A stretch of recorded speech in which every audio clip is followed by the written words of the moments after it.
ሰላም ሰላም ቅዱሳን እንዴት አላችሁ? ደህና ናችሁ ወይ? የእግዚአብሔር ሰላም በያላችሁበት ቦታ ለእናንተ ይሁን።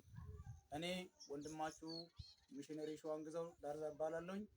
የማገለግለው በሰሜን ምስራቅ በአፋር ክልል በመልካ ወረር ታዳጊ ህብረት ውስጥ በምትገኘው በክፍለ 4 ወይም አራጌ ቃልዎት ቤተክርስቲያን ነው የማገለግለው።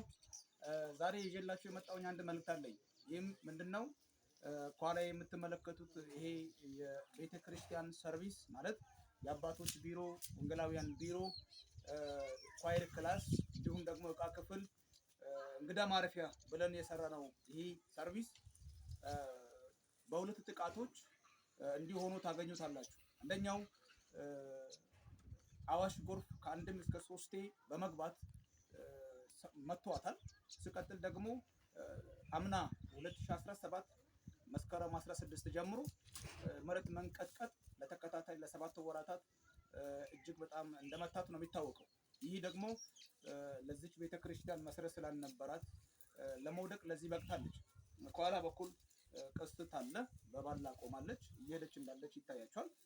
እቺን ሰርቪስ ለማንሳት ባላችሁበት ቦታ የእናንተን መልካም እጅ እና ትብብር የገንዘብ ድጋፍ ያስፈልጋታል። ከላይ የምትመለከቱት ቆርቆሮ በጣም ስስ ነው፣ 3ኛ 4ኛ ደረጃ ነው። ስለዚህ አፍርሰን ለመቀጠል በጣም አዳጋች በሆነ መስመር ነው ያለው። ምክንያቱም ንፋስ ሲነፍስባት እየተቀደደ እንደገና ከኋላ በኩልም ደግሞ የተቀደደበት ቦታ በራሱ የተቀደደ ነው። ስለዚህ እችን ሰርቪስ ለወንጌል አገልግሎት ለማብቃት ፈልገናል። ቅድም መሪዎች ሰብሳቢም እንደገና የቤተ ክርስቲያን እናቶች መሪም ዋና ጸሐፊም ገንዘብ ያዥም እንዳወራው ልክ እችን ቤተክርስቲያን ለማንሳት በጎናችን እንድትቆሙ መልካም ፈቃዳችሁ እንዲሆን ጠይቃለሁ። ሌላ ሁለተኛው ሐሳብ ምንድነው? በዚህ በኩል የምትመለከቱት ትልቁ አዳራሽ አለ። የአዳራሽ እንደምትመለከቱት በባላ ነው የቆመው፣ በቀስቱ ላይ ቆመው ማለት ነው። ስለዚህ ወደዚህ መጥቷል። ይሄም ከአንድም እስከ 3 ጊዜ የአዋሽ ወንዝ አጠቃው። ስለዚህ እንዲህ በእንዲህ አይነት ሁኔታ ለማድረስ በቅቷል እና በቅስቱ ነው ያቆምነው። ከኋላ በኩል ፈርሷል። ከኋላ በኩል ኦልሬዲ ፈርሷል፣ ግድግዳው ፈርሷል።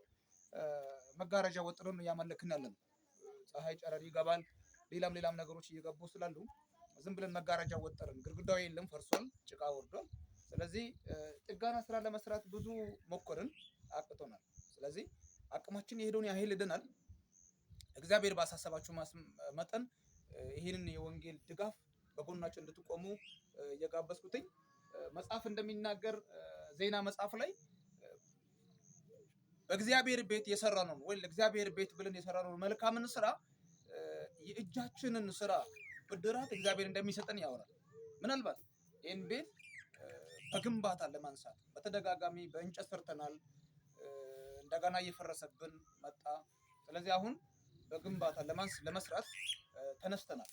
ይህን ስላችሁ ከላይ ቆርቆሮ እናነሳለን፣ ቆርቆሮ ማይረባም፣ ጥቃቶች አሉ፣ ድንጋይ ሩምታ አለ፣ መሰል ነገሮች አሉ። ስለዚህ ከአንድም 2 3 ዙር ነው ቆርቆሮ ያገለገለ፣ 3ኛ ዙር ላይ ነው ያለው።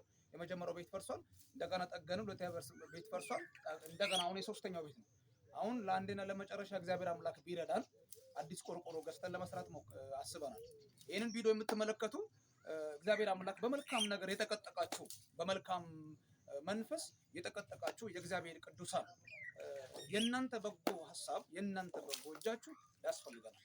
ስለዚህ ምናልባት እግዚአብሔር አምላክን ጸልየን ምን ጀምሮን ይህን ስራ በዚህ ሰሞን እግዚአብሔር አምላክ ቢረዳን እንጀምራለን። ስንጀምር ግን የእናንተ ድጋፍ ያስፈልገናል። ከጸሎት እስከ ገንዘብ ድጋፍ ድረስ ያስፈልገናል እላችኋለሁ። ለዚህ ስራ እግዚአብሔር አምላክ ይባርካችሁ። ተባረኩ። በያላችሁበት ቦታ የእግዚአብሔር ጸጋ ይብዛላችሁ።